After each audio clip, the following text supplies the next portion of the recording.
Strap in, folks. It's time for the JoeMeZ podcast. Hello, everyone, and welcome to episode 464 of the JoeMeZ podcast. I'm Mez, and my co-host, as always, is... I'm Joe from the JoeMeZ podcast. Yeah, you are, buddy. What's up? How you doing, bro? Gomez, don't waste any time. Hit the breaking news music. Oh! Breaking news. Oh, man, there's been a lot of stuff breaking. Where we starting, Joe? Gomez, item number one, the most important thing that is ever going to happen. We're back. Oh, bang, bang. One time only. Don't get excited.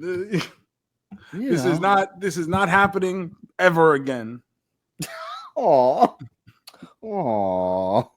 maybe we'll see. I see you enough. Time.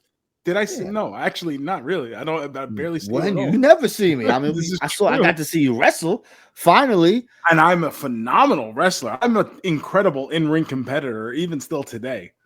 It was. They had to cheat to get you out of the battle royal. 100% they had. What the fuck? They're that intimidated by you that they just blatant cheating. Unacceptable. So yeah, guys, I put it up in the Facebook group that still somehow exists. There would be a lot to speak about this week if we were still doing these episodes. A couple of you said you should do an episode. So I said, hey, Gomez, you want to do an episode? And Gomez said, sure, baby. So here we are, breaking news like old times. Other than that, who cares? Yeah. Nice seeing everybody. Hope you had movies came out, a couple streaming shows that nobody cares about or watches. And a bunch of old guys died because I hate to break this to you. It's kind of what old people do. They die. They die. Yeah. You know, especially when you're not in the best health for many years, for your whole career. You're known as someone who's not the healthiest person. That's why you don't hear nothing about me. I'm in picture perfect health. Quit smoking. I eat vegetables. I don't believe any. Why are you coming back to just lie to the fit? What are we doing? I wouldn't do that to the Shoonies out there out in Shoeville, where I promise the Grinch will never steal Christmas, let alone our holiday roast beef. Oh man. Oh, I had roast beef the other day. So good. You know, it's never the same when you do it at home. It's nice. No, it's not. It's nothing. It's nice, but it's not. I don't give a fuck how good a cook you are. And Gomez, you're a pretty good cook. Thank you. I try. But you're not restaurant quality. I don't try to. I know. I can't. It's a lot of work, bro. You seen The Bear, the funniest comedy show of all time. That show fucking sucks. We gotta have a talk about The Bear. That's not even on my list. I got notes, Gomez, and that's not on them. But The Bear fucking sucks. I'm sorry. You gotta be at least moderately humorous because this show is nothing. There's just a bunch of fucking dirtbags who hate their lives. I don't care. Cousin, shut the fuck up, you dork. Hey, I agree. I watched season 1 and I don't even think I finished season 1. I'm like, it's so great. What is great about this show? This is like when all you idiots told me how great the Big Bang Theory was. Hey, leave Sheldon Cooper alone, bro. He don't need to be catching strays right now. Every couple of years, all of you people migrate to my feed to tell me what a great show something is that is absolutely fucking pathetic. You been watching any TV, Joe? Nobody has, right? Gomez. It's a dead medium. I kind of agree. I've watched maybe one show this year. I watched season 2 of FUBAR because it came up on my suggestions, and I'm like, oh, I enjoyed season 1 enough. Like, I'll watch a season 2, and then I forgot it was there. And then, like, multiple weeks later, I went back and said, oh, let me watch this show that completely disappeared from public consciousness again. And I watched it, and it was fun, and there was no one to talk about it with because there was no one else who had watched that show. Especially that week. Forget about it. You would have maybe got a little bit that first day. I did not see a single mention of, and this is Schwarzenegger, who's still a big star, did not see a single mention of this show anywhere on my feeds. And you know what else I haven't seen? Remember how much we all loved season 1 of The Last of Us? Yes. That apparently, that's been out, and nobody cared. Nope. I heard no one talking about that. Bro, Squid Games ended this month. Did you know that? Nope. It's just, I don't know what it is, man. It's crazy. No one cares. We've spoken about this many, many times in the past about the binge model is not sustainable for shows. Stranger Things is coming back in a couple weeks. It's going to be like one of the bigger things all year. But like, I'm not going back and watching 40 hours of TV just so I can halfway remember who the fuck these people are, let alone what they have done and why I should care. Yeah, bro, it's pretty insane. I understand there was a writer strike and shit like that, COVID, but still, you got to bang these episodes out. Like this is too much, especially a gap like that. You would have to rewatch a season to kind of, I don't remember. And those were like hour long. Those were like movie episodes, weren't they, last year? I think each one last year was over an hour. No, the only show I consistently watch is Abbott Elementary. I love it. And a new show, I watched The Studio on Apple TV. I know nobody got Apple TV, so I don't imagine anyone else watched this. But I watched this. Seth Rogen runs a movie studio. I thought it was fantastic. It's been renewed for season 2. No one will watch that either. But hey, that's what happened. Apple shows are great. No one watches them. They win some awards. People talk about it a little bit, but no. I watched... what was the one show you put me on? The After Party? It was like they go to their high school graduation. Yeah. It was with John Ralphio from Parks and Rec, the voice of Sonic. Yes. I watched that season 1. Then they ended up doing a season. It was a whodunit. I know. How do you do part 2? There was no part 2. It was a whodunit. Every episode was from a different perspective. Great idea. Love it. And it was a fun little show. And when it was over, And I said, oh, that was worth it. And I moved on. You watching Poker Face season 2? Nope. Nobody is, apparently. No, I don't know. And this is the thing that gets me, especially when it comes to shows like Poker Face and like The Last of Us, especially. The season 1 reviews and chatter seem to be inescapable. And I don't know if that was just because we were in the middle of doing this podcast on a consistent weekly basis, and we were always looking for something new to kind of, dig our teeth into. I don't know if that's the case, but possibly. I have not seen anyone, and I follow the same people I was following before. You know what I mean? Exactly. Yeah, it's not like we unfollow that. Oh, the show's over. Let's unfollow all entertainment. Yeah, stuff. I don't follow entertainment anymore.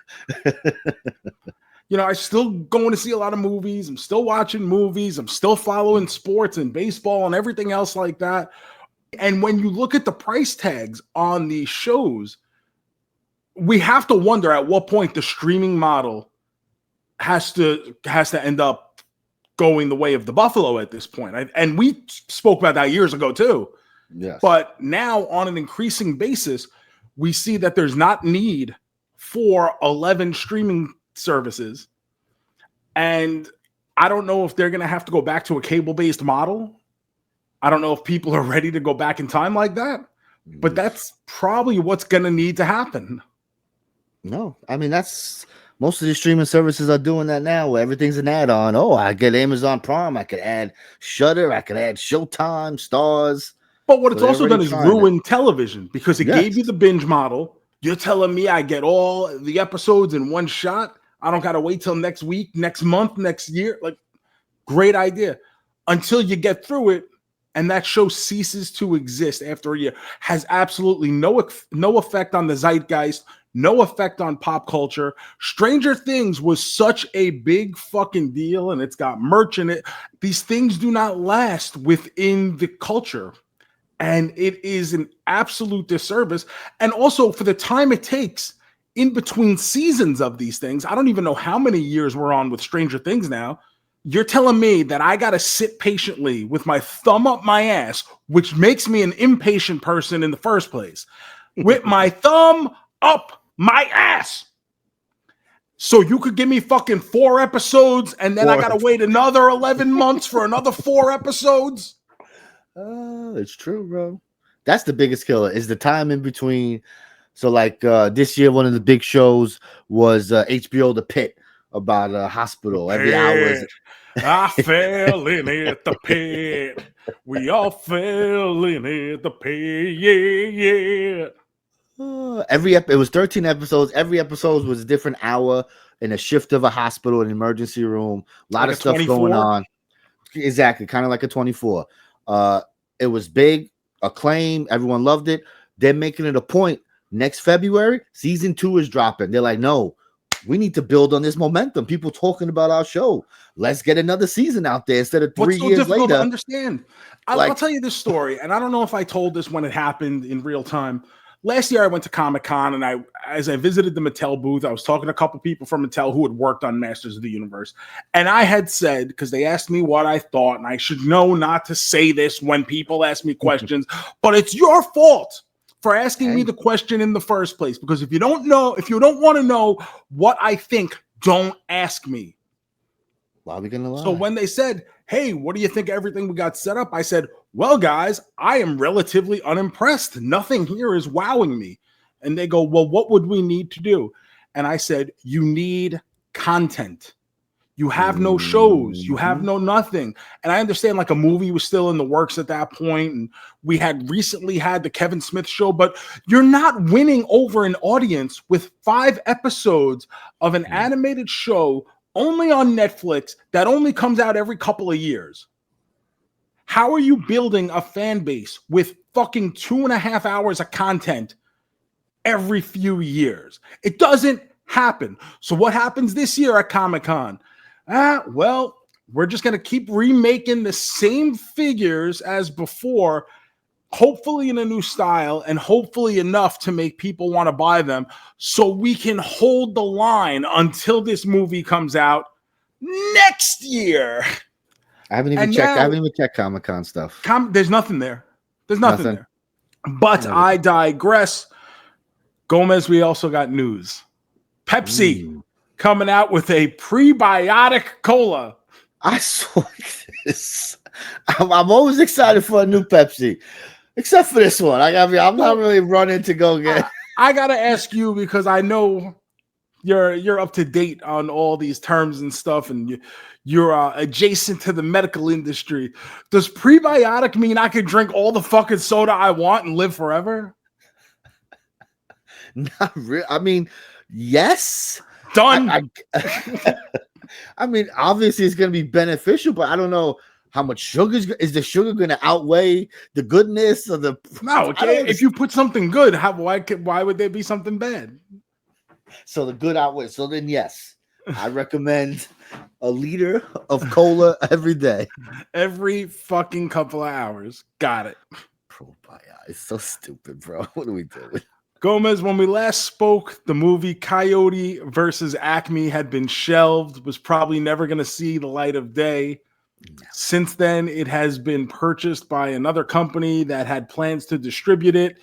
And it was just announced at Comic-Con this past weekend that it will be released in August of next year. So still got to wait another year for this movie that is apparently finished. And I guess they had to wait for a date to open up.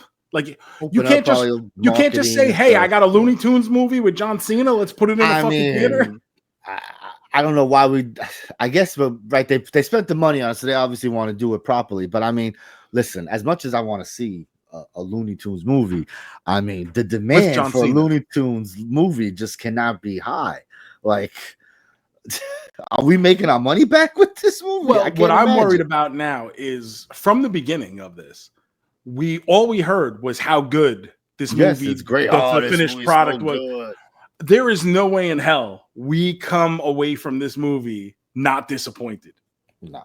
After everything it's been through and like the fan base and the internet thinking that they won this big thing by freeing it from the shackles of the vault on the Warner Brothers studio, there is no way in hell that we don't come away going, yeah, I guess it's fine.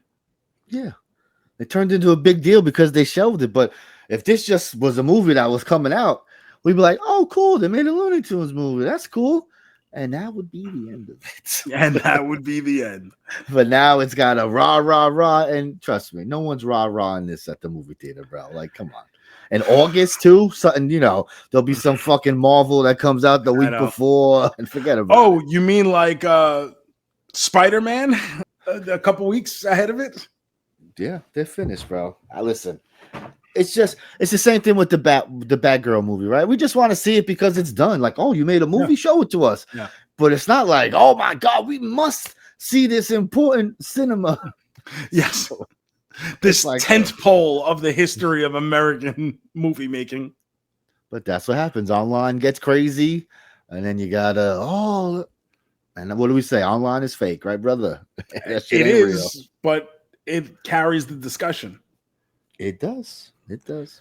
More movie news, JoeMeZ. Ooh. Also coming away from this weekend, Avengers Doomsday has been delayed. That is now pushed back until December of next year. And meanwhile, that means Spider-Man number 4. I don't think there's a subtitle that I've seen for it quite yet. So we're just going by Spider-Man 4.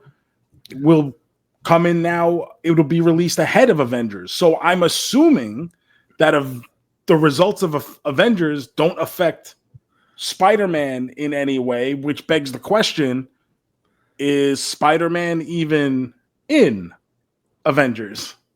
So I think when they did that, remember they did that, or does the video Spider-Man with act? Chairs? Does it act independent from the Avengers time? I think in this one it's going to be a standalone and then like a shoehorn at the end, because when they did that video where they did all the chairs, they did like that 6 hour video, the dumbest video where they just showed all the chairs. Videos. I'm pretty sure Tom Holland was not on that list. Okay. Doesn't mean that he's not going to be in it. Could be a swerve, whatever. But of all those 400 fucking names they showed, Spider-Man was not there. So possibly he's going to do a little adventure here on the side and then get mixed up, because that's more of a Secret Wars thing where everyone then, right? We don't really know what Doomsday is about. We don't know how that's going to, we know what Secret Wars is about, because that's the thing. JoeMeZ, I have a theory. Oh, I would love to hear a theory. So we talk about these, and we'll talk about more of this later when we do speak about Fantastic Four a little bit. That just came out. You and I have both seen it already. So cover your ears if this is a spoiler conversation when it comes to us. So I will be spoiling something right now. We will not be talking about it in huge detail right now, but we have all these important, like, powerful kids in the MCU, right? Doom is going to make it. This is my theory, my working theory. He's going to go through all the timelines and try to kidnap all the babies like Franklin Richards now.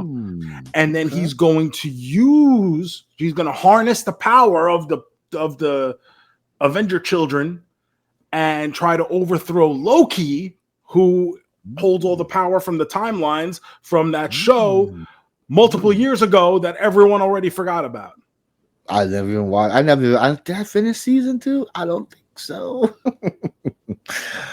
Listen, that's a good theory, because we don't know what's going to be the catalyst to start anything up. We don't know what this Dr. Doom is about. We have no fucking clue. It seems it's more of a Tony Stark variant than a Victor Von Doom kind of character. So maybe he's just going to be like a cocky Iron Man. Like, hello, even more evil cockiness for Dr. But the thing with this too is, right, they started with all these younger Avengers they've been doing, but even that's like 5 years ago, and now these young Avengers are like old people now. Like Kate Bishop's a grown-ass woman. I was gonna say we had, but even not only that, but like Shang-Chi and Wong. Where's Shang-Chi been? That brother is chilling. My boy is just chilling. He's like the Dennis Stamp from Beyond the Mat, just out there on the trampoline. Playing with the rings, juggling the rings on the fucking trampoline. If they ever call me to be in the main event in an Avengers movie, I'm gonna be ready. Alexa, check my messages. No new messages. Fucking Shang-Chi, bro. Someone check on Simu Liu because I think he's done doing movies. He like cleared his schedule to do an Avengers movie, and like now he's not even an actor anymore. Oh man, that's the problem. There's no, as much as people complain about the connection, there's not a lot of connection in these. There's these no movies. connection. Nobody be showing up no more. So I don't know what's going on. And even this is my kind of biggest issue with Avengers Doomsday is it feels like something DC did 10 years ago, right? Mm-hmm. Like they just said, hey, we're going to have a big team up movie, but they didn't put in the work. They didn't put in the work to get there. It's not like the other Avengers movies in the past where they spent years and multiple Iron Man movies, Captain America movie, multiple Thor movie. By the time you got even to the first Avengers, we were so connected to those characters. We had such built up relationships with those people that it was a huge happening. And then that lasted for a decade of these movies, these characters, these people who play these characters, the writing styles, the way other characters would be introduced in a sensible way to build on the pre-existing relationships and circumstances, and then augment it to enhance what was going on, because there was a, hate to use the word, an end game. With this, it just sounds like we gotta sell tickets. Let's make an Avengers movie. Yeah. So he had two things. One, that Spider-Man movie is called Brand New Day. That's the name of that Spider-Man movie. Here's another thing too, Joe. We're talking about TV shows. Did you watch Ironheart? I mean, she might be important to the MCU here. That's another show. I saw enough of Ironheart in Black Panther 2 where I was like, no. Like, no, I'm not interested in this character at all. They just want, and that's one of the, it's DC programming, the way they're just like, here's a new character and you care, go. She's thrown into that movie. She's supposed to be young female Tony Stark, and you're just supposed to buy it, accept it, and give a shit. And that's not the way it works. It's worked for some time, so they think it works all the time, but it's like, no. But even look at Guardians of the Galaxy. Like, Guardians of the Galaxy were characters, and to an extent, all the characters in the MCU were characters that nobody gave a fuck about. They were just the ones that Marvel still owned the rights to. Yep. But Guardians of the Galaxy especially was so far down that list of notable characters within Marvel, and they happen to have a good script. And one of the things that Marvel was so successful at was their casting. They knocked it out of the park when it came to, they didn't really have a lot of misses during that MCU run. I agree. Now, I mean, so everybody's okay right now. We haven't had enough of them to really. It's like, yeah, I guess Shang-Chi's okay, but I mean, let me see him in his fourth movie. Maybe then I'll be like, all right. But now it's like, yeah, I guess he's all right. I guess. Do you like these new Avengers, the Thunderbolt crew? I'll be honest. Like those people? I went into this movie expecting nothing, like truly expecting nothing. Yeah. And I walked out of there going, holy shit, that was a fun time at the movies. Good time at the movies. Agree. I probably give it a 3.5 main man. The problem is we're never going to see those characters again because someone at Marvel thought it was a good idea to give this movie a $500 million budget that would never possibly be made up. No. This movie with a bunch of characters that nobody knows made over $300 million, which they should be celebrated for. A $300 million box office on a ton of characters no one's ever heard of. That should be headline news. What a win for Marvel. But no. Nope, it's a flop. Somehow it cost them $500 million to make, so it's a fucking flop. It's insane. Like, that's a movie you do for cheap. Hey, if we make some money back, that'd be great. This movie made tons of money, but apparently every Marvel has to be close to $1 billion, which is just insane. Not every Marvel character is $1 billion character. Like, come on, it's so silly.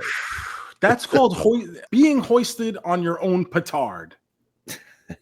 Write that down. Little Marvel rant in there, JoeMeZ. And listen, Fantastic Four, we'll get into it a little bit later. I look at it the same way. How are you going to use this as a jump off point for these characters and then just say automatically next year they're important when it comes to Avengers Doomsday? I know. We barely know them. We barely know them. And we still got to get them over to our world. They got to be over here. We still have to get them 60, 80 years into the future. I know. We'll see. Let's see. We'll see. The Russos got us, bro. The Russos are back. They got us. JoeMeZ, one more thing at the supermarket. It's getting to that time of year for the Halloween stuff to be hitting shelves. I know you're interested, and I know you know about this. Jim Henson Company designing the boxes for the monster cereals this year. So Count Chocula, Frankenberry, Boo Berry will all be represented by Muppet versions of themselves. And apparently, we're going to get some commercials with them as well. Yes. The box is cool, but actually seeing them moving around as little Muppets on the screen, that'll be a lot of fun. I'm very excited. They look cool. I mean, they look like Muppets. They look exactly how you would want them to look. If you said, hey, draw me some Muppet Frankenberry, it's like, this is it. It looks great. I cannot wait. So, look, this is one of those things that we'll see it, we'll laugh, we'll say, oh, this was so great, and we'll forget about it 10 minutes later. But for those 10 minutes, we'll enjoy the shit out of it. I hope they market it. Let me get a stuffed animal. Let me get a little plushie. Let me get a little Muppet guy. Muppet Count Chocula plushie? Yeah. I would love that, bro. That wouldn't be bad. Yeah. I don't see them doing it, though. No. I don't know. If anything, and the thing is, like, what else do you, if it's not a plushie, like, what else do you make? You're not making Funko Pops. Because they're just gonna look like other Funko Pops that they already have. Yes, it's true. So what else would you make unless you're making full scale puppet? Let's go. I always wanted one. I know they used to do that back in the day. You used to make your own Muppets, make your own Muppet, and stuff like that. Yeah, baby, damn. I remember it being pricey, like for the time, but I don't remember like what it actually cost. Because I thinking back. I'm wondering, like, should I have done that? Probably. Probably. Because it's something that's not common. Little Captain Joe. So, JoeMeZ, what do you want to talk about first? A couple of movies that we've missed out on over the year, or a death that's probably going to get us both canceled? I said let's do the deaf stuff so then we can have some fun. Not that we're not gonna have fun here, but so that we can have some fun at the end. I think. Let's all right. Malcolm Jamal Warner died recently. Fucking terrible, bro. Can you imagine? Poor Theo, swimming in Costa Rica, just chilling. Oh, the undertow got him. Crazy. And he's done a bunch of stuff outside of that. Obviously, that's what he's best known for. Semi-recently, he was Shirley's husband, ex-husband, new husband on Community. That's right. I remember. I totally forgot about that. That was a big moment, like when they brought him in, and like it's the reveal that this is her ex-husband. It was like, oh my god, look at him. I always just think about Listen Up when he played, Michael Wilbon to Tony Kornheiser when they did Tony Kornheiser's show. I always think of that. I was like, this is crazy. Little Theo, so that's a shame. That's sad. That one is really sad, especially with the circumstances. Of course. Ozzy Osbourne, JoeMeZ, you would be more inclined to be an Ozzy fan than I would. So I guess tell me some of your memories about Ozzy and what this meant to you. Love Ozzy. Ozzy's very important. When you start listening to, the way I am, when I listen to stuff, then I want to listen to more stuff, discover stuff. So, that's how I do stuff. So when you get into metal, you hear metal would not exist if it wasn't for Black Sabbath and Ozzy Osbourne. And so you start listening to that, and he was one of the first bands I got into, besides the newer bands that I was getting into. He was one of the first older bands that I went back and listened to, and I loved Ozzy. I've seen Ozzy many times because also growing up as a metal kid, Ozfest was the thing. Was the thing to do in the summertime, and it always ended with either Black Sabbath playing or Ozzy playing, and it was the best. So I've seen Ozzy probably 4, 5, 6 times. Seen him open for bands, seen him close for bands. Ozzy was the best. Love him. So yeah, I think I've seen him twice. Never a big Ozzy fan. I was never a big metalhead at all.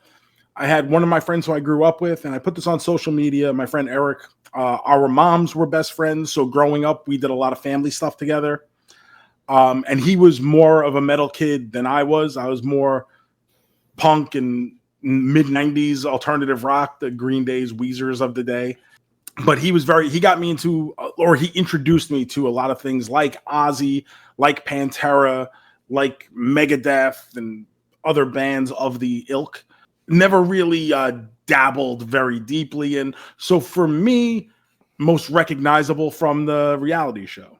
I was gonna say, and that's people of our age. The reality show was huge. It was the thing at the time. It's crazy to think about because now reality's all over, but it was one of the first ones, and it was dumb popular. Getting to see Ozzy just being a bumbling old fool. And what's crazy about that too is like Ozzy already had this he was always stuttering, decades long career.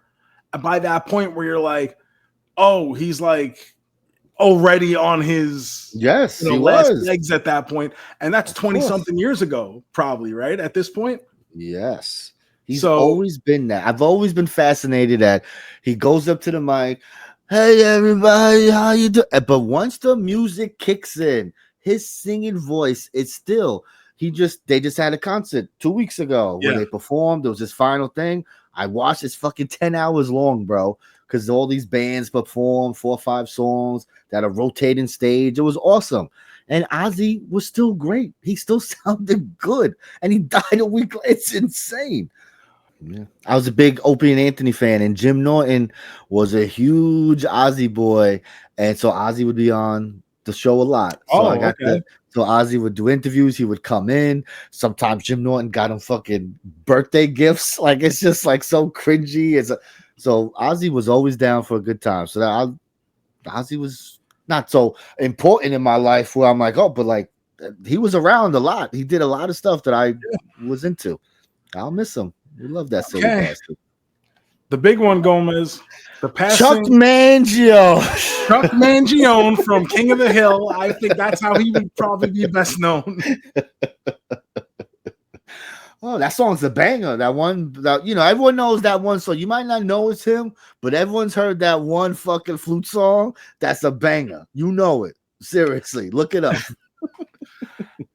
There is no easy way to do this because somehow everyone on the internet is completely broken right now. Yes. And if you say something nice, you're getting attacked.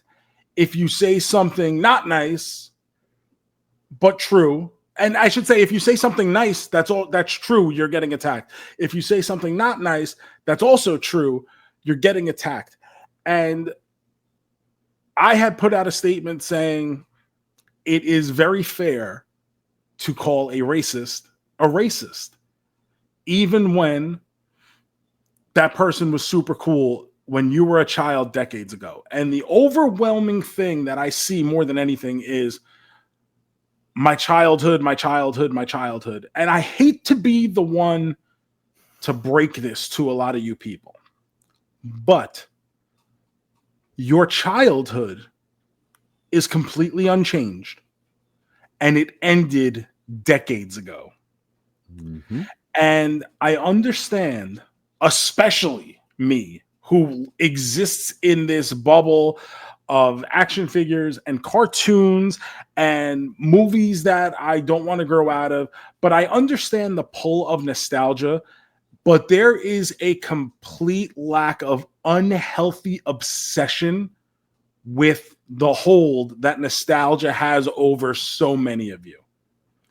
And if you're sitting there in absolute, like, and I understand if this was your childhood hero, I've seen people who are saying, I have not been all right all week. I cry at the most inopportune times. It has affected my everyday life. I am so terrified, and I mean this truly, because you guys were all with me when everything happened with my parents 2 years ago. I truly mean this. I am so worried about you when someone actually important to your life on an everyday basis passes away, because you are not equipped to handle the flood of emotions that is going to come your way. And not only have I gone through it with my parents, who were older, so while yes, it hurt, it's not like they were taken away from me suddenly. Yes. One of my best friends dropped dead of a heart attack at 32 in 2016. Another one of my best friends choked on his own vomit in 2014. I had 2 friends commit suicide. I've had friends die back in right before senior year in high school, out hanging out with his friends, just got his driver's license, got into a car accident and died, didn't even make it to senior year. I watched my grandmother in her bed take her final breath as I stood there and watched. I don't want to say a built-up tolerance for this, but I am better equipped to handle that. And it's still when it came time for my father to go and for my mother to go, I was still a fucking emotional mess, because those are still my parents. And they're still 2 people who I cared about very, very much. And when the Macho Man died, I was bummed out. Sucked. Yeah, of course it does. Of course it is. And you get bummed out for these people who have meant something to your life. But you're 40 years old, the overwhelming majority of you that have ever listened to this show. This is what's going to happen. The people who you grew up looking up to are going to slowly start dropping. Yes, sir. We're getting to that age, brother. Like I'm shocked at how visceral some of these reactions have been on an emotional level, not even getting into the actual person or what it is, but just the fact that you are this affected by a celebrity death. I would hope that some of you would go out there and talk to someone with some actual credentials who can help you work through some feelings, because I'm genuinely worried you will not be able to handle a situation when it does come your way. So I wanted to get that disclaimer out of the way, JoeMeZ, because I've seen a significant amount of it, way more than I ever expected. No, but this is the age we're in, where nostalgia is just that's the number one drug. And if something's gonna take a hit at your nostalgia drip, oh my goodness. But it's also the era we live in too. I mean, look at everything we have marketed to us as 40-year-olds with disposable income. Every Comic-Con just this past week, everything is relive your childhood, give us money. Right? Yes. Like that's the dopamine drip that we have marketed to us on an everyday basis. And in the past 10, 15 years, especially, obviously, whereas in the past, you would get bullied for that stuff, yes. Right? We've spoken about that. It wasn't cool to like all this old shit. It wasn't cool to like superheroes. It wasn't cool to like wrestling. It wasn't cool, but now we've had this acceptance of it. We've put it out there in the mainstream. People much more intelligent than any one of us figured out that there's a way to cash in on this, and they have turned it into an IV hooked to your veins at every moment of every day, where you just constantly get that little drip of nostalgia into you. And the littlest thing will upset you now when you don't get it. And like you were saying, what's going to do it more than realistically one of the biggest stars of an entire decade, and then a second act in another decade? It's true. Yeah. 2 different sets of kids. Now we get to have the actual conversation. Hulk Hogan, and Cody Rhodes said it, and the people have a problem with the way Cody Rhodes said it. It's complicated. It is. But that's everybody. That's most lives. That's most people. No one is 100% good. No one is 100% bad. And I think what's being missed here is you have people on one side who are saying, only remember the good. He just died. Don't be disrespectful. And that happened in the Major Pod group. They put up a post basically saying, there would be no disrespectful chatter. And I laughed at that. I said, that's fucking ridiculous. Because we're grown up. You have to be able, part of the story, especially it's such a part of his story, such a part, because, and we make the distinction, right? Like, oh, I can like Hulk Hogan, but not Terry Bollea. Well, I'll be honest with you. I don't know where one stops and the other one starts. I don't know if he knew where one stopped and the other one started. From all the stories, Hulk Hogan was always Hulk. It's always, and that intrinsically is my issue with the perception of wrestling as a whole, which is a broader discussion. But the fact of the matter is, no one's ever going to confuse Robert Downey Jr. as a real person for being Iron Man. If you see him on the street, you might go, holy shit, Tony Stark. But immediately your brain is going to snap back into it and say, I'm sorry, I mean Robert Downey Jr., right? When you go to meet him at an autograph signing, he's still going to sign Robert Downey Jr. and maybe quotes Iron Man. You don't go to an autograph signing and get Terry Bollea quote Hulk Hogan. You don't get Joe DeLeo quote Captain Joe Shoes. Right? Mm-hmm. No, you don't. You don't go there saying, hey, can you sign this Jim Hellwig? No, you want Ultimate Warrior. No one asked for a Randy Poffo signature. And this is the issue with wrestling more than, I think this is why this conversation is such a big deal surrounding Hulk Hogan, is because at the end of the day, the character is the person to an extent.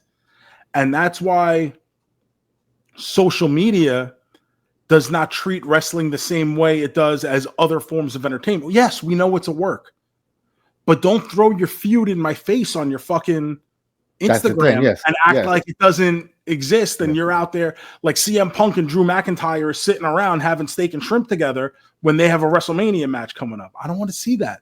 I understand it's a work, but still don't do that. Right? Yeah. And this is intrinsically is the issue. What is the difference between Hulk Hogan and Terry Bollea? I don't know. Yeah. Especially people, wrestlers' social media, it's like 1 minute they're posting personal stuff, and then the next minute they're in character, cutting promos on people and shit. So it's like, well, which one am I supposed to? Is this a wrestling account? Is this your personal? So the lines have always been drawn. Yeah, it's not Chris Pratt saying, here's me on the set of this new movie. Yeah. And now here's a picture of my kid. We understand. He's just an actor. The wrestler is not just the wrestler to us. The wrestler is that character, right? To be a successful wrestler, you just got to turn yourself up by like 11. Yeah, so turn it up to 11. At some point, that character is you. And especially as you get older, yes. Is Ric Flair ever not Ric Flair? Like, what's the difference between Ric Flair and Richard Flair? Yeah. I don't know. From all I hear, he doesn't know how to turn it off. That's that's what we always hear. There is no difference. And I don't think Hogan did either. And now to have a nuanced conversation about Hulk Hogan seems like either it's not welcomed because you're only allowed to take one side of the fence on this, like everything else in the world. Mm-hmm. But at the end of the day, JoeMeZ, probably the reason you and I are even friends is because of something Hulk Hogan did that led us to a certain fandom that connected us because we had a shared fandom of wrestling when we met. Yes. Most of our main friends are from we watch wrestling together. That's I our was, main thing. I was thinking about not just my friends in the wrestling business, my real life friends Yeah. are my friends because we shared a fandom of wrestling. Yeah. And then everything else came from that. And it all starts with Hulk Hogan. Yes. For us 80s For babies us, especially, yes. right? Yes, You 100%. know, Whether you liked him or not, he was involved in a storyline that you were interested in, whether it was Roddy Piper and Bobby Heenan, my first level of Macho Man. consciousness involves him being the champion. Yes, always. Yes, Hulk Hogan, Royal Rumbles went. Yeah, of course. Hulk That's Hogan it. is the champion. That's what it is. And he's the man, and he's huge. He's got a great tan, and he wins the belt. He slammed Andre the Giant, and Crazy. 93,000 people showed up to the Pontiac Silverdome to see it. It's fucking insane. Yes, sir. He was a real life mythological creature. He was Paul Bunyan, but in front of you. You know what I mean? Yeah. Like you actually saw Sasquatch whenever you turned on WWE every week. Because even though he wouldn't wrestle on Superstars on Saturday, you would still get the promo where, oh, I'm coming to Detroit and I'm going to beat up, Kamala, the Ugandan giant, whatever. And you still got that promo. And then every time you did get to see Hogan wrestle, it was a fucking event. In quite the way when recently you would see Roman not wrestle for a while, or Brock not show up for a while, but then come in, and their matches were important because you didn't see them every week. Nowadays, how many people can say that? Because I'm looking at this SummerSlam card right now for next weekend. 2 days, boy. And that Saturday night show looks like a fucking bullshit house show at the CYO Civic Center in Scranton. Brother, it's rough. It's a rough card for 2 nights in a terrible stadium. No, thank you, bro. And once again, bigger conversation about TKO and them trying to turn everything into a UFC event and blah, blah, blah, blah, blah. Bigger conversation. Back to Hogan. I don't think you can have the conversation without mentioning both sides of the fence. Did Hogan save wrestling? No. Wrestling was fine. If anything, Hogan put a lot of guys out of work because as soon as the territories went away, a lot of guys lost their jobs, right? But what Hogan did was legitimize it for popular culture and for mainstream. Hulk Hogan became a symbol for the crossover for sports entertainment.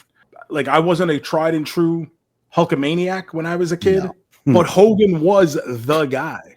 Yes. Everyone had the Hogan LJN figure. Yeah. Everyone talked about Hulk Hogan. One of the biggest fights in my grade school was, were you Team Hogan or Team Ultimate Warrior at WrestleMania 6? Then we get to the stuff later on. And I may come off like a hypocrite because, listen, I went to a Hulk Hogan signing a couple years ago. Yeah. Well, after these, not allegations, the stories though came out, the facts came out. Yeah. Videos, recordings, yeah. There's a full-on YouTube vlog on the Major Wrestling Figure Podcast account with me going to a Hulk Hogan signing and being excited about it. And yeah, I was, because I understand what he said and I hate what he said. And it makes me look at him as less of, obviously he's not the hero. He said stupid shit. A lot of people say stupid shit. A lot of people say stupid shit, but he obviously had some hate in his heart. Sure. Because he didn't just say it once. We have other instances of him saying it. We have the whole thing with after the car crash with his son. He was like, I don't want to be as blacks. Yeah. Yeah. And so this is obviously a way of thinking that was very ingrained in him. And it sucks because, especially growing up during the Hogan time and seeing all the Make-A-Wish stuff and seeing all the charity stuff. And yeah, you've heard all the stories about, oh, he was an asshole to work with and all he cared about was money and he wouldn't put anyone over. But most wrestlers.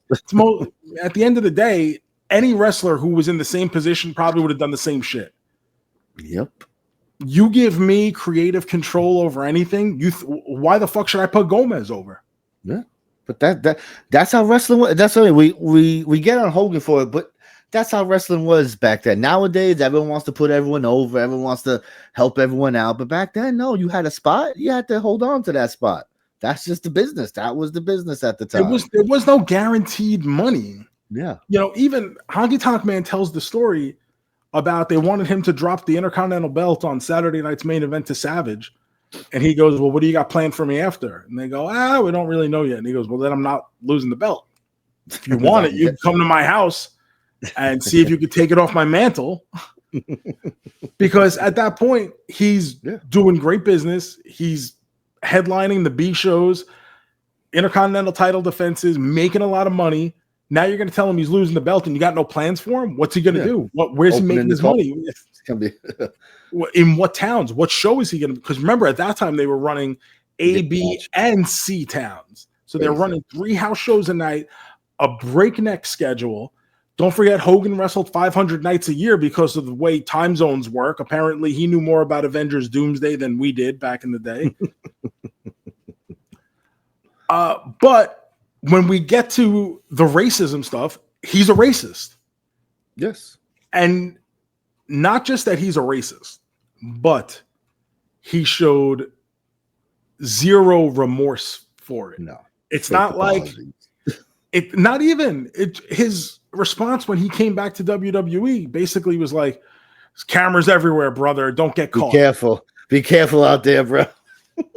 So at that point, I don't think he's being treated unfairly when people say we shouldn't celebrate Hulk Hogan, because I don't think we should celebrate Hulk Hogan. I think we can have the conversation fully admitting who he is and what he meant to this business. And the business is in higher places now because of the groundwork he laid back then.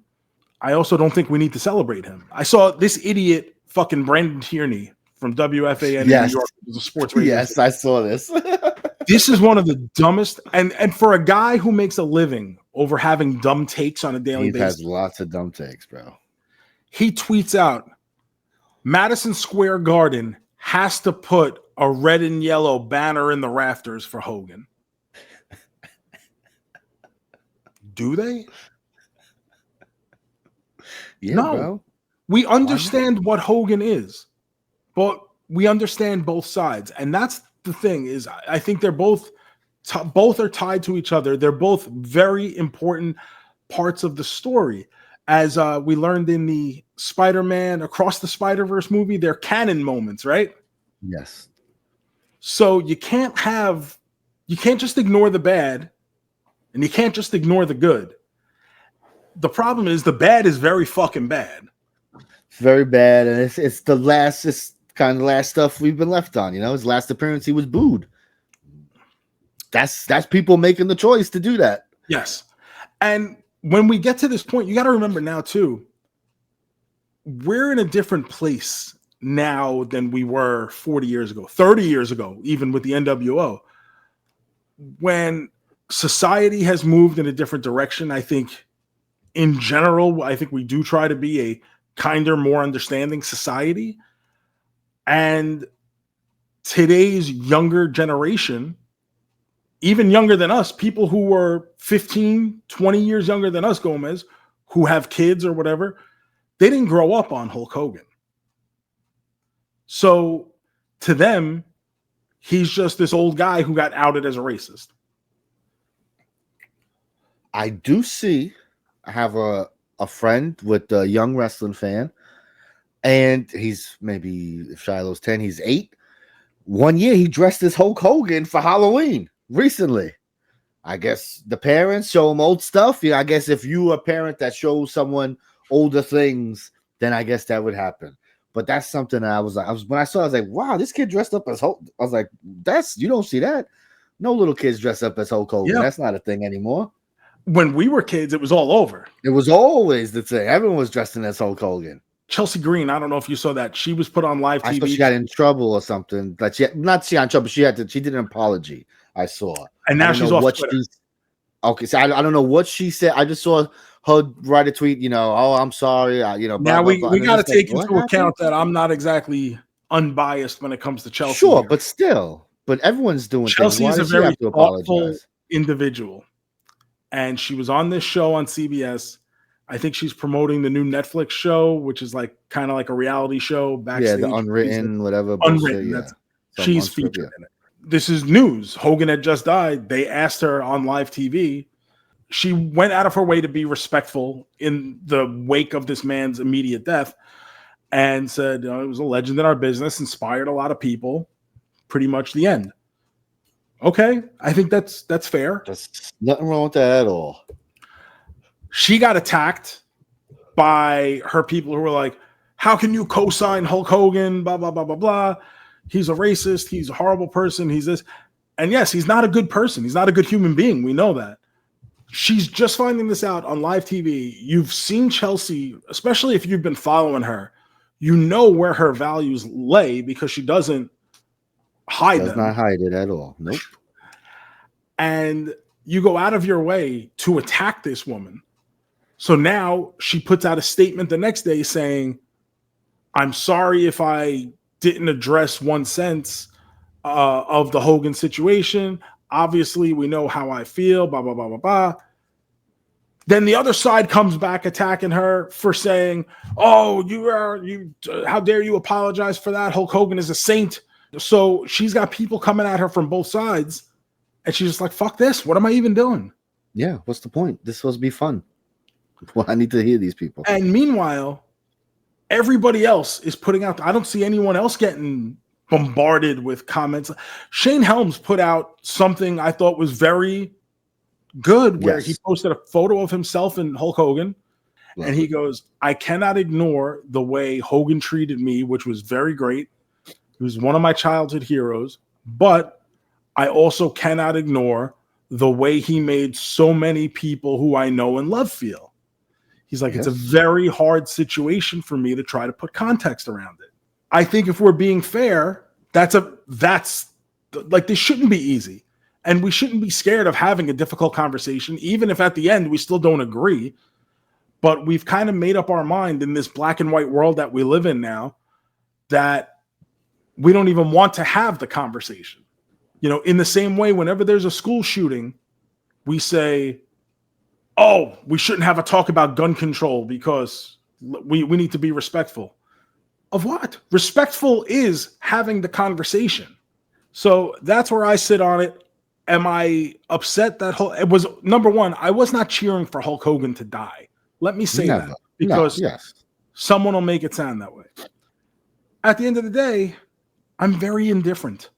The news came across. It's shocking when you first read it. I believe JoeMeZ is the one that sent it to me. Yep. We had heard he was doing bad for a while now, right? There's been rumors since he had surgery in May. There was some complications. People have been saying he's been up and down, but they keep denying it, deny. It was kind of in the middle, probably. And from everything I've heard is, I guess some people close to him are very upset with like his team for running him ragged on this tour for the Real American Beer appearances and which is, look, off topic, that beer fucking sucks. I haven't seen it anyway. It's fucking terrible, which is neither here nor there, but it's a shitty beer. But they running him ragged on these appearances. They're running him ragged with, now he's got this like amateur wrestling show with Bischoff, this federation that they were trying to put off the ground. Then they're licensing him for a restaurant across the street or a bar across the street from Madison Square Garden. Then apparently he was involved in a group that was looking at to purchase Hooters. He's 71, I believe he was. 71. Yeah.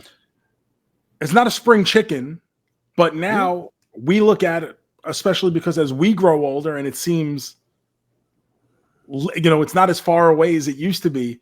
We say, oh, that's not even that old anymore. 71 is still fucking old. It's old, especially someone who's had lots of stuff, lots of surgeries, lots of drugs. He was a big beer drinker, which is, how much do you attribute that? Whatever. But the steroids over the years, what that does to your body in as long as he was taking them. You know, I'm not a doctor, but like you add up all this stuff and you say, I mean, 71, still a hell of a life. Like I said, I'm kind of indifferent at the end. It's a little shocking that, you know, in the same way that it would be when anyone who you grew up being a fan of dies, right? Yes, of course. But I do not think we need to sell it. I was kind of upset that they did like a big thing on SmackDown to him because I don't think he deserves that. Yeah, I don't think they would never not do that. You know that. I think you could have done a small little thing at the beginning of the show like you would have done for anyone else. You know, in memory, Terry, Hulk Hogan, Balea, whatever. I think he doesn't deserve. He did that to himself. It's not the wrestling fans that did that to him. He's the one who put that on his own plate. He's the one that made his legacy where you have to go, yeah, he did all this really cool shit, but that's Hulk Hogan's fault. JoeMeZ, I know I did 90% of the talking there, if not more, but I've been sitting on this, you know. No.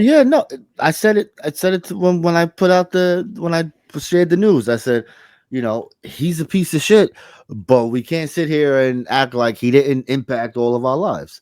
So every single one of us. Yes. Every single one of us. Everyone listening to this, everyone listens to watch wrestler. So you cannot deny that.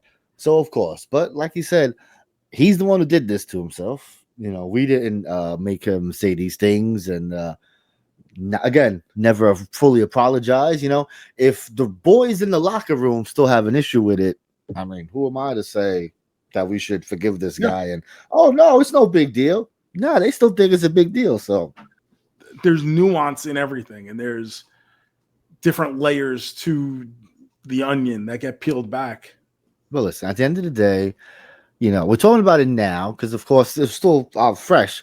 But in 20 years, Hulk Hogan's just going to be this mythical figure that was this great wrestler, and it's going to be, you know, a like footnote. I was thinking about that, like kind of in the sense, the way you just said it, like what's it going to look like in 20 years? What's going to look like in 40 years?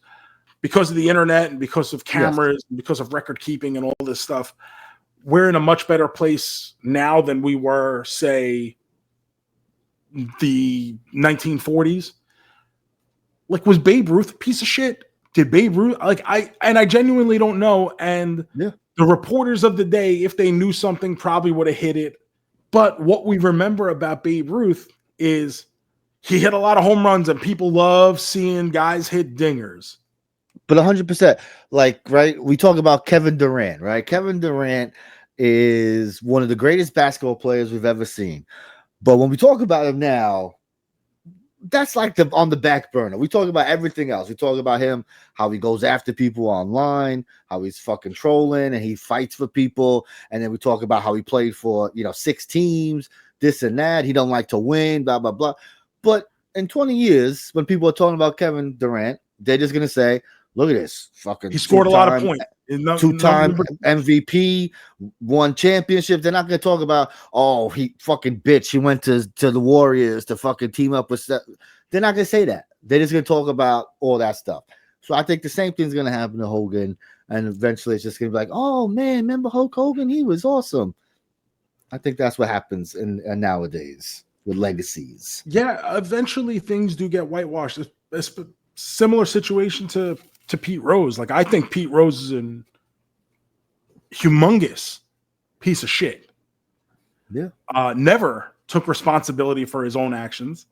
He put himself in that situation, was a fucking pedophile, lost everything because of his own actions, and then blamed it on everyone but himself.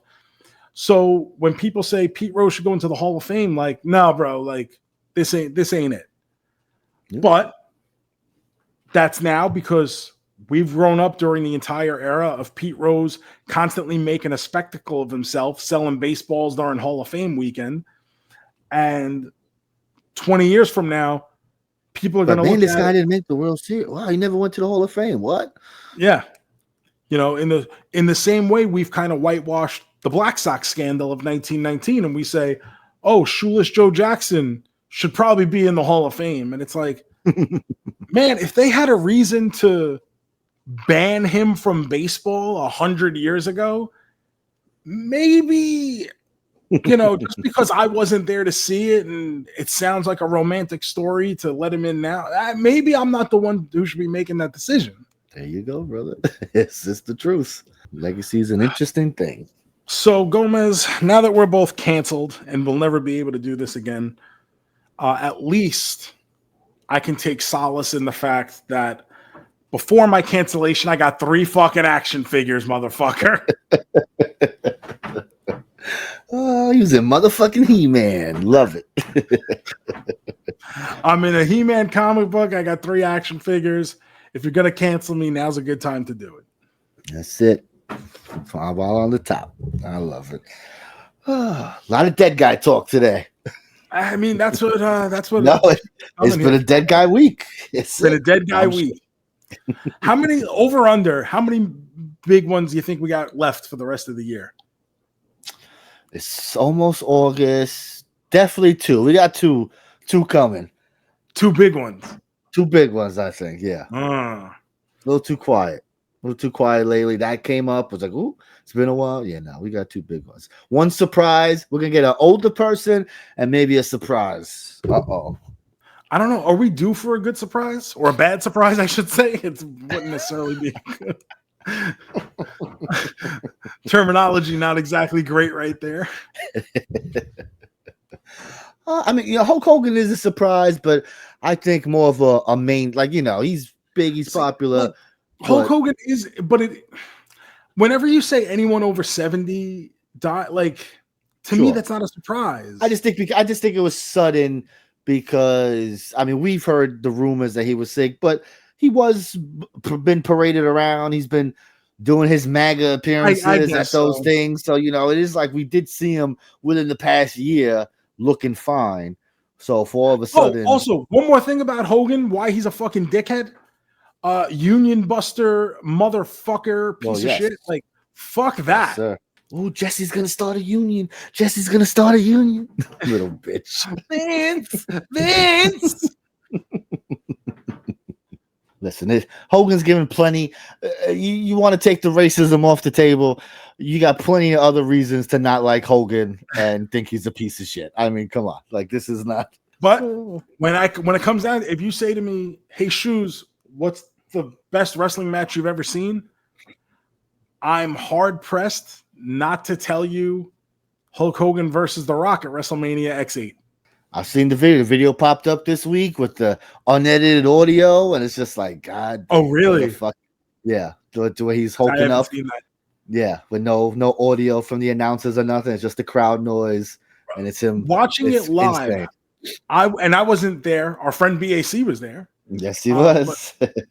Watching it live at my house. Were you at my house that day? I'm not sure. Why wouldn't I be?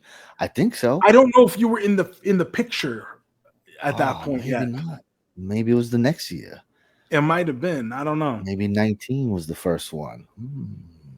It was definitely. I definitely went to one before 20 because you didn't go to 20 because you went to Cancun. I was in Cancun, but so I did go. So I did go to either 19 or 18. So I definitely. So 19 would have been when Brock did the Angle, missed the shooting star, and I'm pretty sure we were there because we all were like, "Whoa, what the fuck?" How about this? You would remember this then. Nick Knowledge was there, dressed as Sabu, and he had put Scotch tape on his arms. That way, when he ripped the tape off, he could reenact the Sabu scars. So, do you remember that? I do remember Nick. Oh man. What a night. But yeah, watching that live, like, I don't know how it comes across for people watching it now. And obviously you can't recreate the feeling of watching it for the first time, right? That's just, it's an impossible thing to do. But in that moment, I was probably 20 years old. So I understand what wrestling is. I'm already in the business. Fuck, at that point. I'm already in the business. And I was watching that. I might as well have been 6 years old, jumping out of my seat. My whole house, everyone I had over, fucking going nuts, losing our minds when he started hulking up. It's insane. Insane. At the end of the day, that's fucking wrestling, man. It's not fucking Brett and Sean rolling around for 60 minutes for no reason, only to make you care about the last 8 seconds. It's true though. I hate Iron Iron matches Man. are good, but it always comes down to the last minute. So get your popcorn, take a nap. But like that, making the fans feel like that's what like you want. That's what you want to draw out of people when you're in this business. And there are very few people who have been able to do it at that scale. And fuck, insane. So JoeMeZ, we're about an hour and a half into this. It's 2025. We haven't done an episode since October of 2024. We have basically an entire half a year's worth of content to rapid fire through. This is probably all stuff we would have spoken about over the course of the year because we like movies. You like going to the movies. It's the movie. If you guys don't know, Joe's the fucking movie. He's the maestro of movies right now. He said, I don't need a podcast to watch all these movies. I just love movies. I remember you saying way back when that you always wondered what movies I would watch, like when the podcast ended. Yes. Like if I would even no watch reason to watch shit. I make him watch some stupid shit. Yes, you do. But you on your own, JoeMeZ, according to your Letterboxd, have watched 298 movies this year, 295 of which are first-time viewings. Yes, I've watched a couple movies twice this year, but yes, I'm almost 300 movies this year. God damn. 77 of those are 2025 releases. Yes. I've always watched. You know me, I always love the new movie. I think I've been to the movie 17 times this year. So that's do not I, bad. actually. Yeah, that's not bad. I think I'm similar. I love it. So what would you say are some of your standouts for the year? So this year, I feel it's been a fantastic year for movies. I do not agree.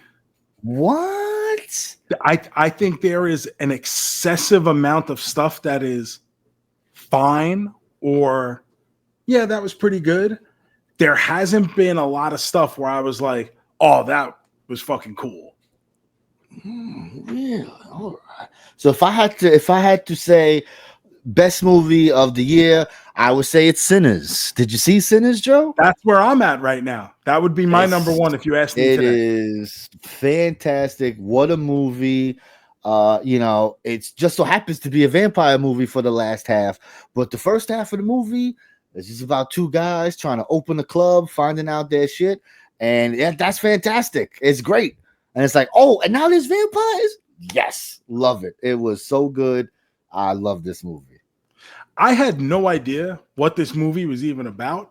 Like, I just knew it was Michael B. Jordan and that the director was Ryan Coogler. And people were talking about it. I think I didn't see it the first week. Maybe I saw it the second week or the third week. So I just heard a bunch of people saying it was really good. So I was at the movies and I said, oh, you know what? Like, I've got this unlimited pass. I'm just going to go see Sinners. And then I was like, holy shit. Like by the time I walked out of that movie, that was a real like, whoa. Movies, baby. Yeah. Absolutely. It. So good. Oh, let's see. Did you see the new Final Destination? I thought that was a blast. I did not see that because I've never seen any of the Final Destinations. So, they're not really connected. They're like drop hints. One character kind of connects all the movies, the Mortician, Tony Todd, Candyman. But other than that, it's pretty standalone stuff. And it's just basically kills, like some really gnarly, awesome kills to see people go through. It's a blast. So right now, I've got 3 movies that I have ranked 4 stars for 2025. And Sinners is 4 stars because I didn't want to put it 5 stars right away, but I also know I may upgrade that to 4.5, and I probably will. And the reason I would take the half star away would only be because it's not something I could see myself rewatching. If I would ding that movie, I would say it maybe needed to be a little longer. I felt the vampire stuff kind of rushed. I feel you're slowly chugging along, and then it's kind of vampires come into that fucking bar, and then it's kind of done within like 15 minutes, I feel like. So that would be I my can see one that. critique. But I mean, I still had a blast with it. And But I I'm really like, like that final scene of yes, the old guy at the bar and yes, them coming in. So I it's a thought great way that to was end. an excellent finish to the film. Mm. But the other movies I gave 4 stars were Heads of State with John Bro, Cena. that fucking movie's the best. I couldn't believe it. Now, It's so good. This is an Amazon Prime movie where John Cena plays the president of the The United president of States, the United States. and Idris Elba is the prime minister of England, and they do Yes. not like each other. But it becomes No. like almost like a whatever has Yes. fallen movies. Yes, Olympus has fallen. Olympus has type fallen. shit. Yes. Everything has fallen. White House down, all that shit. Yeah. So the whole thing is the Prime Minister of England, the President of the United States are both on Air Force One. They're going to work out a treaty. They hate each other. And then it becomes a team up movie when there's a terrorist attack. This movie is an absolutely phenomenal blast action flick, popcorn flick out the ass. Yep. And when you like, is it the same kind of like highbrow movie as Sinners is? No, but the mission for this movie is not the same. Not trying to be. Yep. This movie understood the assignment and it fucking nailed it. And so when it was over, I was like, oh, this movie was fucking good, bro. So glad you brought that up because I forget about it because it's a streaming but I'm like, yo, I could not believe how much fun I had with that. Because I mean, you know, John Cena, we love our John Cena, but we love John Cena, but he's always good in the movie, but the movie ain't always good. But this one was the action is fun, the chemistry between them is great. Oh, so good. Definitely check that out on Amazon Prime, baby. And it's a shame because more people weren't speaking about it. And the third movie I have at 4 stars, and I guess we could talk about this. It's the new release, is the Fantastic Four: First Steps. Oh, baby, yeah! Look at you, loving Fantastic Four. It's interesting. I kind of want to put it at 3.5. I have it at 3.5. But at the same time, I go back and forth. I put Superman at 3.5. I have Superman at 4, but I might put that at 3.5 also. I have a moderately big issue with Superman we could get into in a second. Sure. But I like Fantastic Four better as a movie than Superman. I get that. But I think they're comparable films in the fact that they're attempting to do the same thing, which is introduce you to something brand new while laying the groundwork for something to come. Yes. It's not really so much about what this movie is. It's about what it hopes to do going forward. And when it comes to the origin story, both of them follow the same playbook where they skip the origin story, right? Yes. And it's just either implied or in the case of Fantastic Four, it's done as a recap on a TV show that perfect. And I think it's much, much, much more effective in the Fantastic Four movie than it is in Superman. Because in Superman, I feel like we rushed into already in progress so quick that we skipped over any real. And I understand this is Superman. We've seen 100,000 different iterations of the character, as well as Lex Luthor, as well as their ongoing decades-long feud and rivalry. But like in the sense, like what I was saying about Ironheart earlier, they just put it there and expected you to care right away. Sure. So my issue with the Superman movie, and I ended up liking it and I had a lot of fun with it, but for me, the movie became so much less important because it's simply just trying to get it there. That way it could get you to something almost more thought out and more established the next time it comes around. I get that. I enjoyed the movie so much because I was so happy to see a Superman be Superman. We've had years of the Zack Snyder where I don't hate Man of Steel. I don't hate Henry Cavill's portrayal, but it's not Superman. It's not the standard Superman. I agree with you. My issue with Henry Cavill was never Henry Cavill. It was with everything around him. Yes, they want him to be a moody Superman, so he's being a moody Superman. I get it. This one, I loved the innocence of it with him. I thought, Corn Sweat was a fantastic Superman. I think everyone killed it. Lex Luthor was good. Lois was good. Jimmy Olsen. I had a blast with the cast, and I was just so happy to be there. Superman saves a fucking squirrel because that's what Superman does. Every life matters. Everything is important. So seeing that, it's like, yo, this is the best. Seeing Lois operate a spaceship just by getting in it and being like, I could do this. Hey, Mr. Terrific said, it's easy. It's intuitive. But she still knows what buttons to push. I get once you're flying it, but turning it on. Like I said, with Superman, I like it. But I'm more excited for what's to come rather than what I just saw. Very excited. My issue now with Fantastic Four is what made Fantastic Four great to me was that it's this standalone movie in its own universe, doesn't look like any other Marvel movie. So now we're going to take these characters and now you're going to throw them in the not so vibrantness of this movie. And I'm like, ugh, I can't wait. But at the same time, I'm like, it's not going to be the same. I don't know. Maybe that was the secret sauce all this time with all these Fantastic Four movies. The contemporariness didn't help. It needed to be set maybe in the past. Probably. And even they found a way to make it work for Spider-Man. But even at the same time, the best Spider-Man movies have been those animated Spider-Verse movies. Yes, sir. I like the Tom Holland movies. Perfectly fine. That's fun. Yes. Nothing has jumped off the page except for the recent No Way Home, but it was only because of the cameo.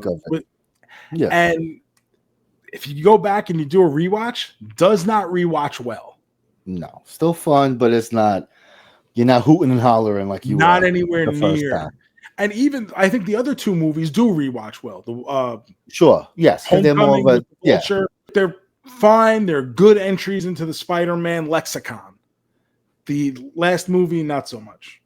JoeMeZ, have you watched Happy Gilmore 2? It's only just recently come out on Netflix. I did. I watched it right away.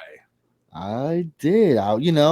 As always, not that I'm looking forward to it because I don't necessarily need a sequel to Happy Gilmore 30 years later.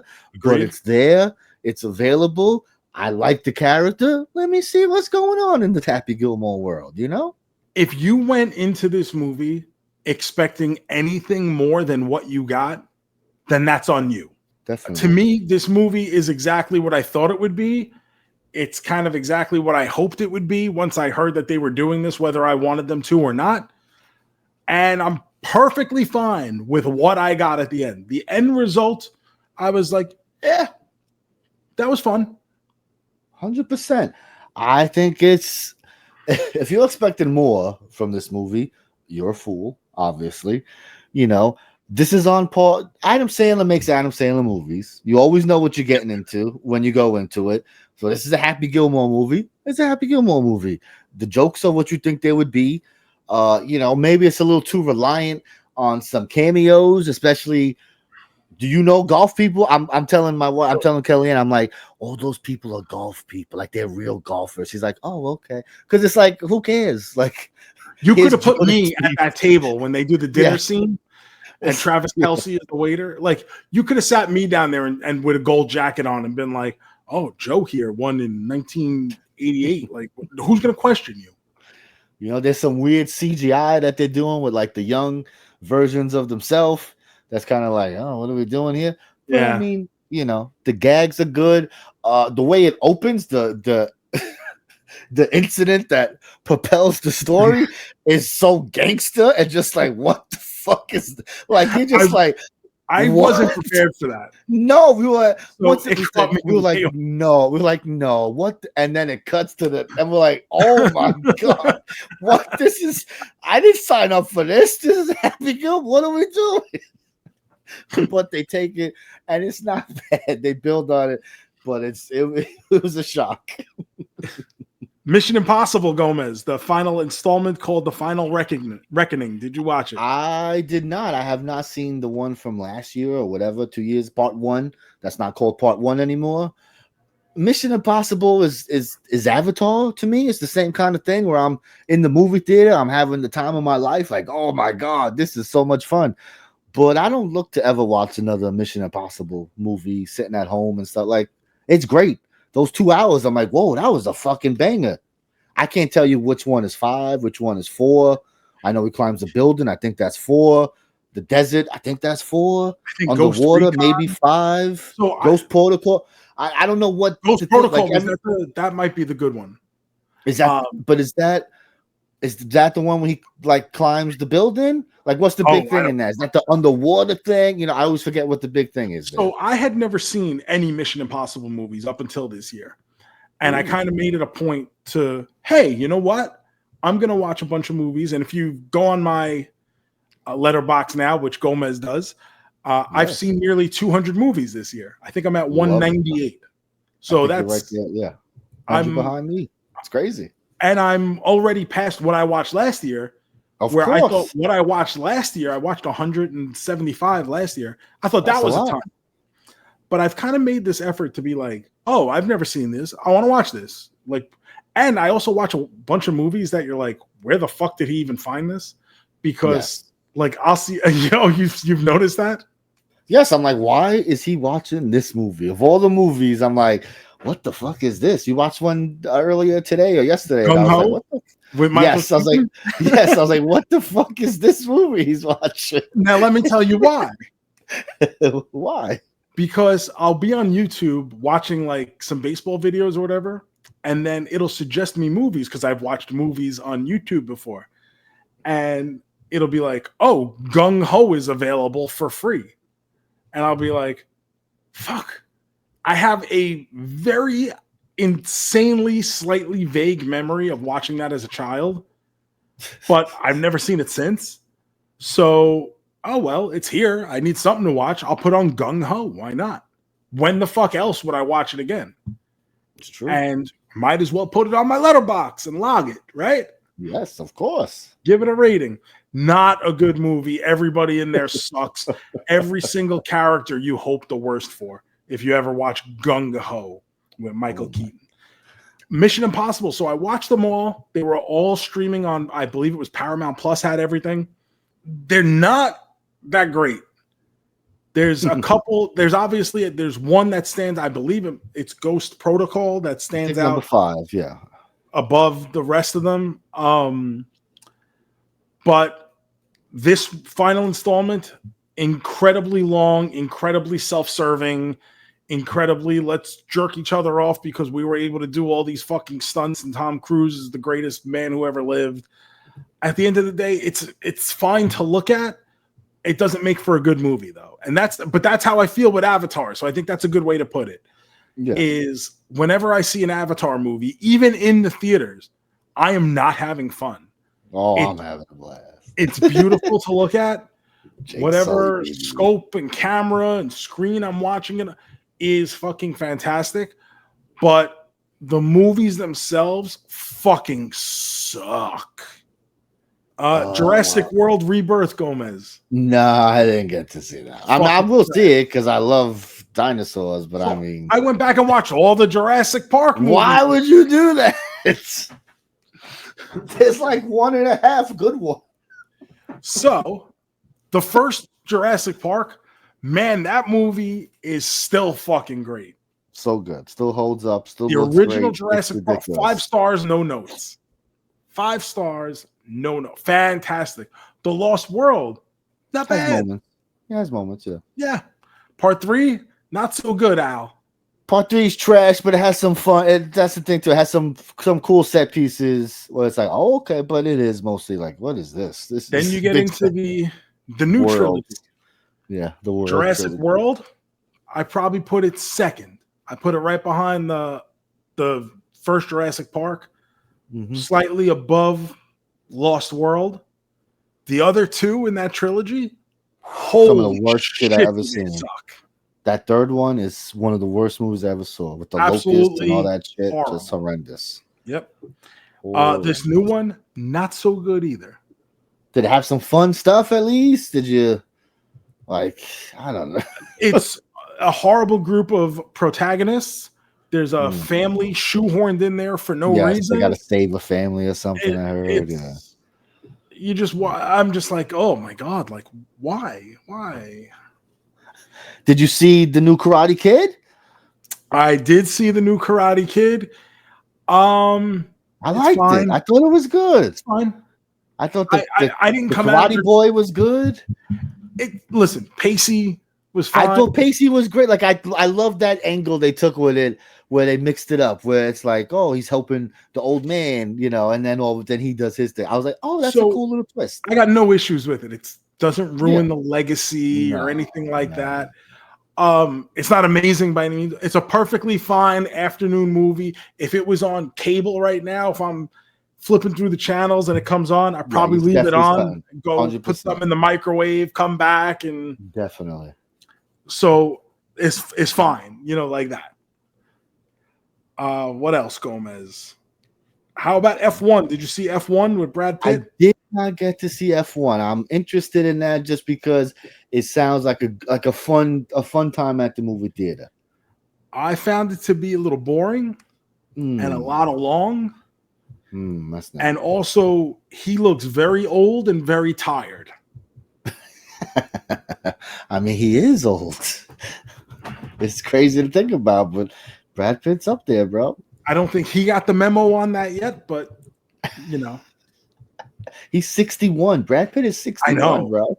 That's old. 10 years younger than Hulk Hogan, who just dropped dead. Hello.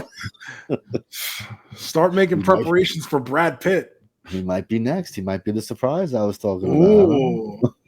Imagine, Brad. That'd be crazy if Brad Pitt died. We really didn't have a lot at the beginning of the year. Captain America: Brave New World was probably the complete dog shit. Oh my god, that fucking movie, bro. Jesus. And I've seen people say like, "Oh, it was good" or "it was great," even. And I'm going, no, that's number one. You needed to watch The Eternals. You needed to watch Captain America and the Winter Soldier, and you needed to watch Edward Norton's Incredible Hulk 2008 Incredible Hulk. Background. Everybody hated fucking Captain Everyone America. hates the Hulk. And everybody hates the Hulk. And no one saw Eternals. No one saw the Eternals. So it's all this stuff that to really understand what they're doing, you need to have that background going in. And what are we doing? Like, what are we doing? I felt so bad for Anthony Mackie to finally be given a standalone Captain America movie. Superman. Yeah, he's the big man and can't. Nope. And this is what he's stuck in the middle of now. Then we got Queen of the Ring. Oh, I never got to see that one. But I don't know. I'm probably not going to see it. I watched it. I will say the one good thing that came out of it was I was not overly familiar with the story of Mildred Burke. I knew the name, but not necessarily a lot of her history. So it made me more inquisitive to go and do some research on her and other women wrestlers of the era. As a film, it's a pile of shit. It's an absolute pile of shit. The movie it's got like a 60-year timeline and nobody ages whatsoever. So like that alone. I don't think you saw these two. Did you see there were two big streaming movies that came out this year? Did you see Electric State by the Russos? I think this was a Netflix movie. It's about like robots have taken over the world or something.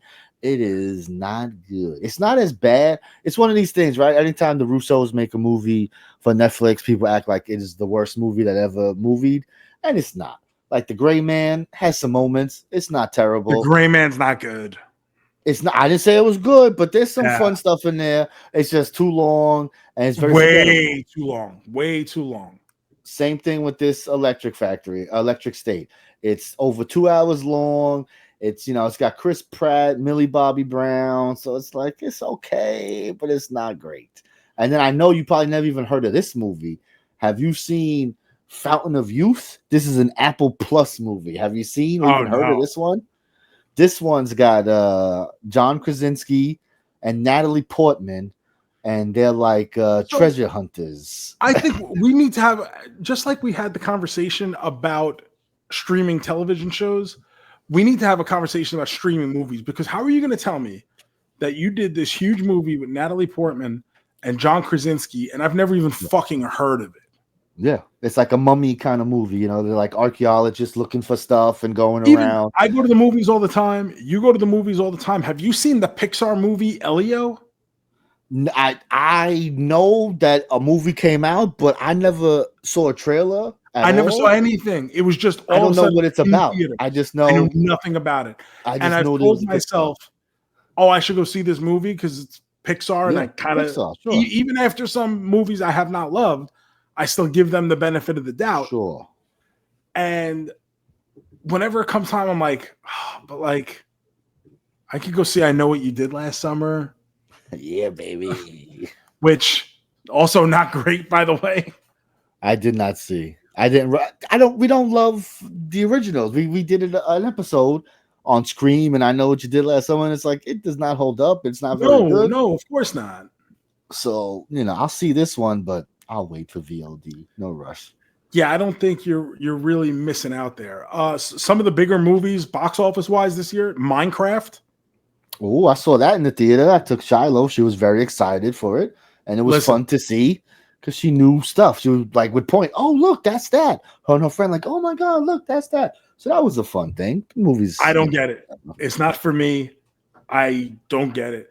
When I had heard so much about this chicken jockey thing, Chicken jockey.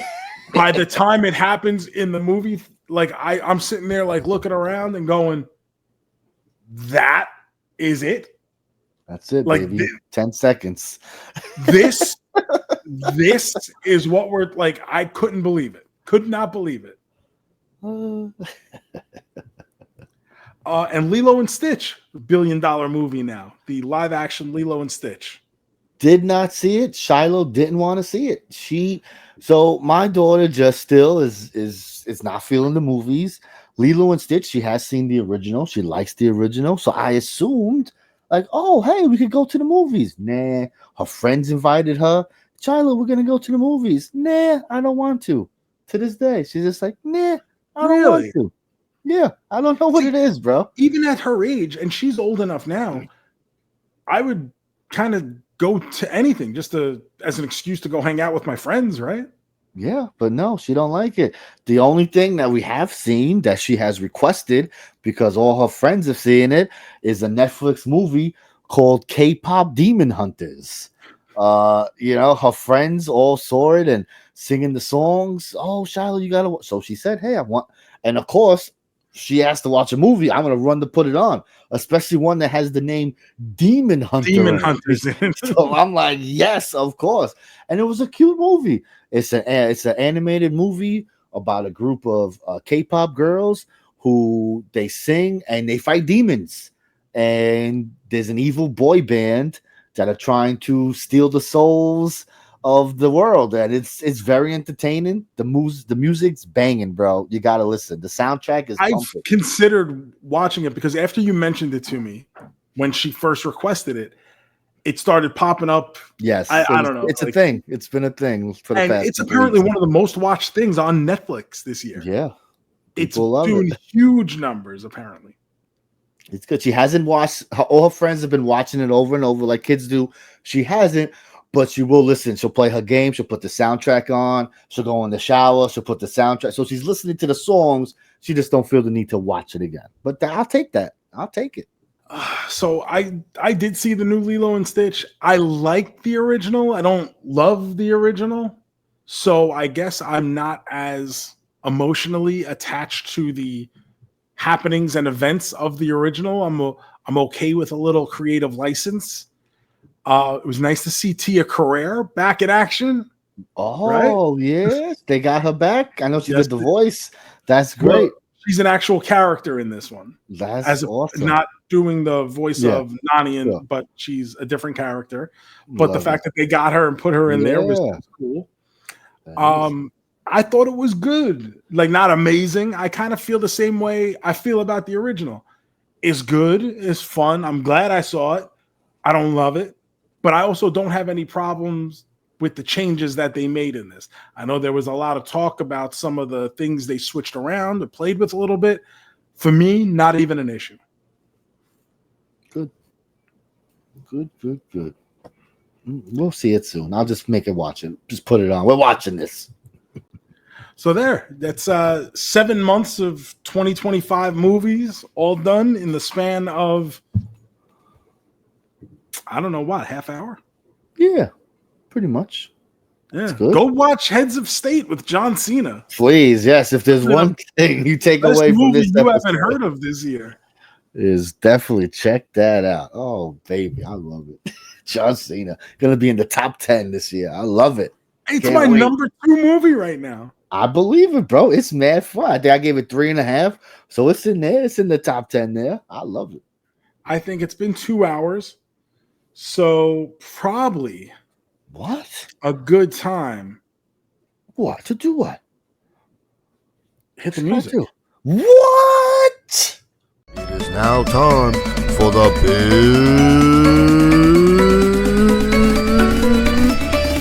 finish. Oh, baby. It's big finish time. How else can we end an episode? There's only one way to end an episode, with a big finish. I got here. We got to fuck, marry, and kill here. You ready for this? Baby. I got 2 of them. We're gonna do double here. Oh man. We One just for saw each hour we did. we just saw the Fantastic Four. Yeah. So we're gonna have a little fantastic rendezvous here, Joe. Ooh. First, let's start with the ladies. We're gonna start with the ladies. We're gonna start with the. I like when we start with the ladies. We're gonna start with the ladies. We're gonna start with the Invisible Women.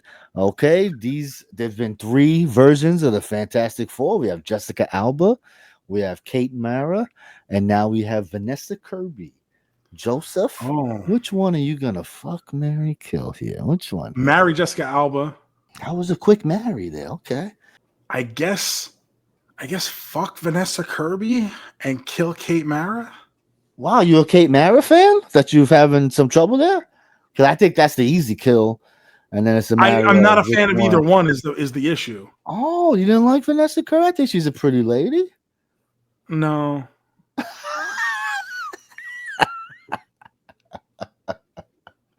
Nah. I mean, that's really rude to put it that way. Just there's nothing for me.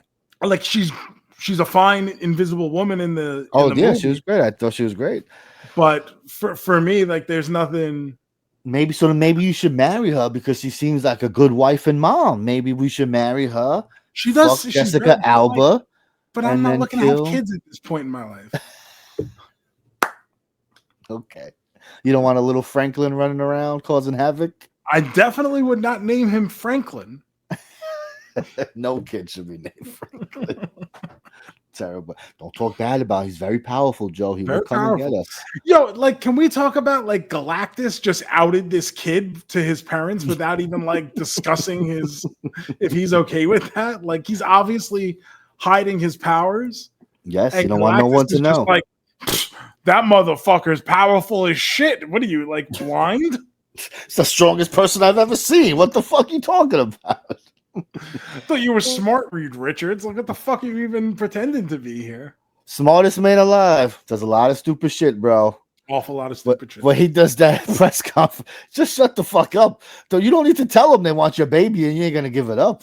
Don't say that. Oh, we wouldn't compromise. The price was too high. Well, what was it? I don't know. Fucking $1,000. That's got to be a lot of money in the 60s, right? No one had $1,000. Oh, that was gold mine back then. Oh, and now we're gonna do the boys, Joseph. We're gonna take a handsome fella from all these Ooh. Fantastic Four movies. So we're gonna take Chris Evans, we're gonna take Michael B. Jordan, and we're gonna take Pedro Pascal. Which one of these are you marrying, fucking, and killing? Let's see here. I'm gonna marry Michael B. Jordan. I think that to me that's the layup. Oh, really? I think you marry Chris Evans. You don't think Chris Evans is someone you want to hang out with and be around? Over Michael B. Jordan? Michael B. Jordan's like a fucking anime, cartoon, and video game nerd. Got a lot in common. I don't think I'm just thinking about his sexiness. Excuse me.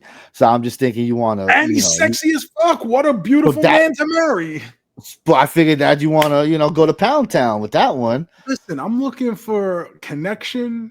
I'm looking for a long-term relationship. I'm looking for shared interests. Like, there's a lot that I don't like. I am not. If we've learned anything about me, I am not the Shrek of superficiality. I am the Lothario of love for a reason. I want to have something we can share. I don't know, Chris Evans, I'm sure we have some stuff in common. I know he's a big football fan, but that's not even like my favorite sport, bro. You want to talk about the Sox with him, bro? No, he's a fucking Patriots fan. I'm a Jets fan. It's not gonna work. Right. Like Michael B. Jordan, like we could do like a lot of stuff together. He'll probably come on Captain's Log and talk about figures and other stuff he collects. Like, I feel like there's a lot there. So Michael B. Jordan is the easy marry for me. Pedro Pascal, we're gonna kill, man. I'm getting really worried about Pedro Pascal here. He's dead. He's getting shot within 4 seconds. He's dead. Get out of here, Pedro. We've had enough of you. It's not that he's a bad actor or anything. No, he's fine in Fantastic Four. Yeah, and he's fine in most. I just watched this movie Materialists with him and Chris Evans. Yes, and Madam Web. And Madam Web.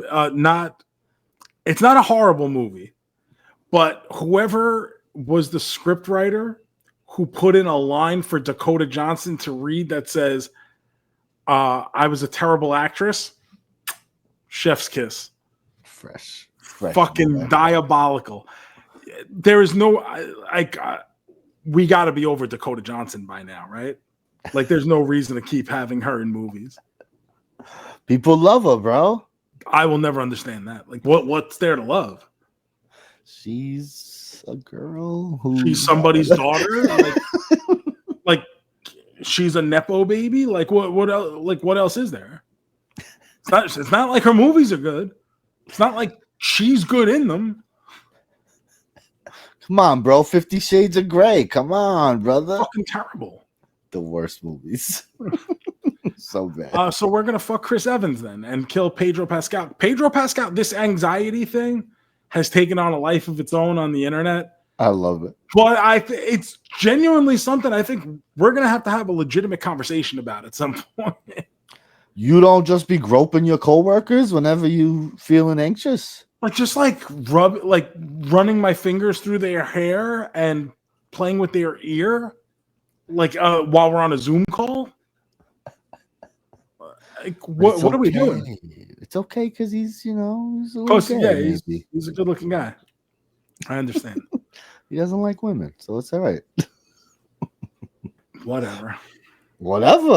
That's why he gets a pass, I guess. It looks just like, weird. Why are you all over that lady? Yeah. Get off of her. She's pregnant. What are you doing? And why only this girl but not the other one, the weird looking one from Last of Us? Touch cat, but why does he touch cousin? Cousin's right there. Yeah. Rub your hands on cousin's hair. I will say he's much better in Fantastic Four, so it's just the character that I must hate from the bear. But that show sucks. Best comedy on TV, baby. You excited? Go no, you go. I was gonna say, granted, I didn't stick with it long enough where I've watched like so much of it where I was just like, I had heard so much that I gave it like 3 or 4 and I was just like, no, I'm not wasting any more of my life on this fucking abomination. Just it's the number one comedy on the air right now, I guess, until Ted Lasso comes back for season 4. Joe, you excited for Ted? No, and season 3 wasn't great, which we discussed at the time. But at least it ended. It kind of gave us the ending we hoped for, and we hoped for the characters, right? You know, like everyone kind of got their happy ending. Well, at least we'll laugh again on TV when our Ted coach wants to kill himself. Yeah, it's always hilarity. Yeah. Joe, I think we talked enough. We talked enough this week. It was nice to see you. It was nice to see you. We don't see each other off. We talk all the time, but we don't see each other. So it was nice to see you. No, even the last time I saw you in person, you basically just opened the door for me so I could sleep at your house. Yes, it was late. And then you went to bed, and I left your house before you had even woken up. So I didn't even get to say goodbye. I just left garbage on your table. That's fine. We got rid of it. I must say, I love that purple hat you got on right now, bro. That's sexy. Right. This is the new car JoeMeZ hat because it matches. Love it. Captain of the car. Captain of the car. God bless. Oh, we're gonna hit him with some plugs or something here, Joe. Yeah, that's it. No, that was me doing the plugs, because what the fuck are we gonna plug? Well, I have a podcast. Oh, you have a podcast. I have nothing anymore. I hope people who are interested in spooky stuff will check out Horror Fight. It's available on all your podcast platforms, horrorfight.com, at Horror Fight Pod on all the socials. We're having a fun time. We're silly boys, you know? It's like this show, but talking about spooky stuff. Yeah, listen to Horror Fight. I've got nothing else going on because I don't do anything else. So I guess watch me in the garage beer commercial. That's good. Check it out. That was fun, right? Otherwise, this is a one-time thing. Maybe someday, who knows? Do not expect this on a regular basis, right? Maybe at the end of the year, we'll come back, wrap up the year, something like that, do a little treat. But that's pretty much it. So, with all that being said, let's make like Tom and cruise. Peace.